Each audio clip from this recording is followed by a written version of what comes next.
Live from downtown Detroit, home of WDIV and Click on Detroit, Local 4 News at noon starts now. It's Election Day in Michigan. Now, 1 year after voters approved recreational marijuana, several local communities are voting on the issue again. We'll take a look at those proposals, as well as important races and millages. A murder shatters the peace in a calm community, leaving neighbors shaken. I never would think for 1 minute she would ever have been in danger. We'll take you inside the investigation.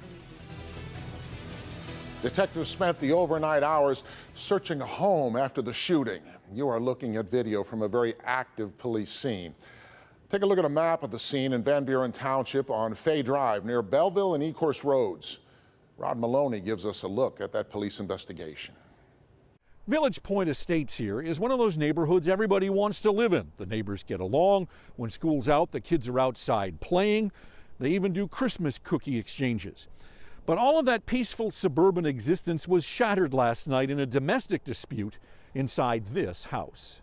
I never would think for 1 minute she would ever have been in danger. Neighbor Julie Molly, shivering in her bathrobe, did not want us to show her face on camera. And she shuddered and sobbed at the news that her good friend and next-door neighbor died overnight. She was such a great friend, great grandma, great mother. She was just a wonderful, sweet lady. The 911 call came in around 1 in the morning, a son asking Van Buren Township police for a wellness check. Police tell Local 4 the son had just heard from his father saying that he'd shot his 63-year-old mother and driven away from the house. Investigators found the mother dead with a gunshot wound. They located the father by pinging his cell phone, and police in the St. Joe area stopped his vehicle on I-94 in Berrien County and arrested him. Julie Molly told us that she had a great relationship with both the husband and wife. Family gatherings we go to together.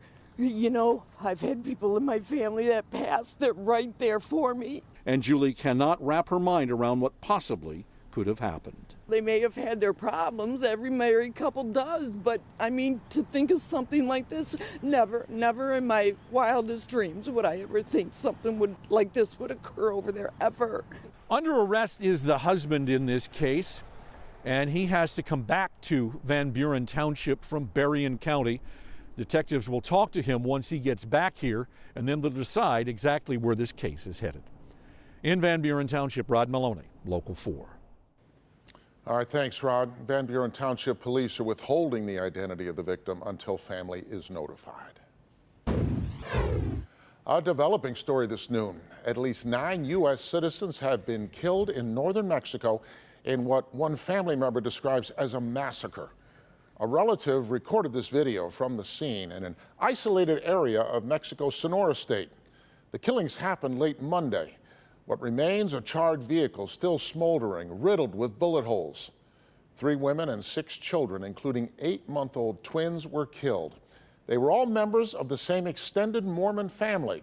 Mexican officials say the attack was carried out by drug cartel gunmen, and the cartel may have mistaken the group's large SUVs for rival gangs. Detroiter Marcus Ross sentenced today 25 to 50 years in prison for 2 violent assaults in Hamtramck this past summer.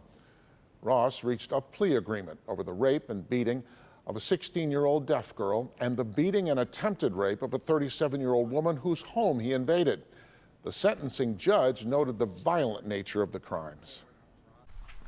Mr. Ross, these actions are despicable.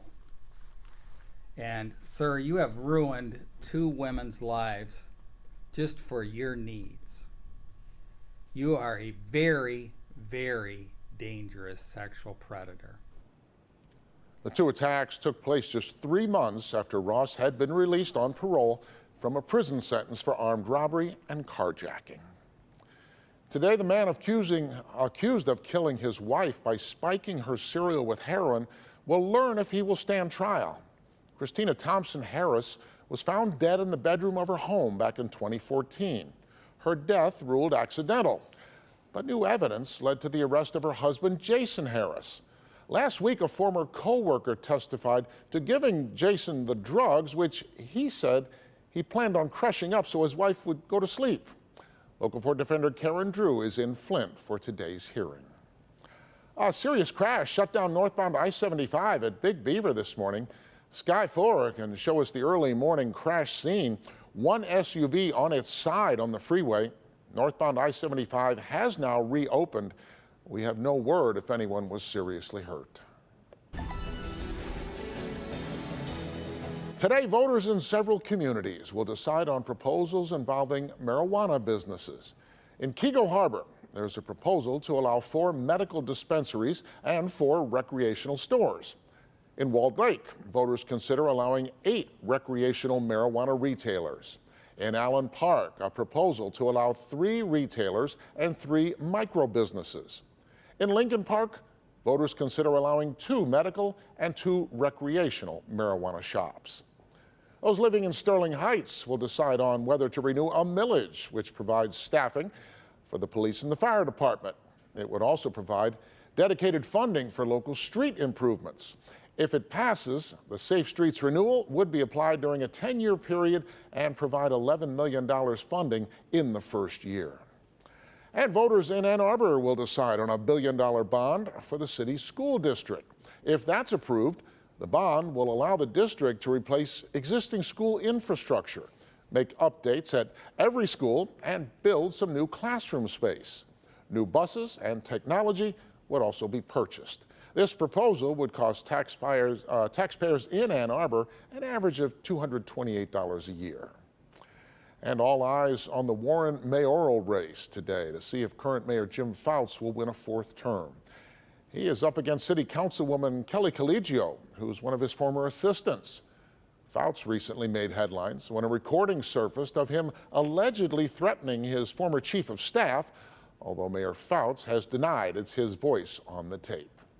And history will be made in the city of Livonia. That city will elect its first female mayor. The current city council president, Laura Toy, faces former city council president and businesswoman Maureen Miller Brosnan. Toy won the city's August primary. Also today, Livonia will be electing new city council members. The polls are open until 8 tonight.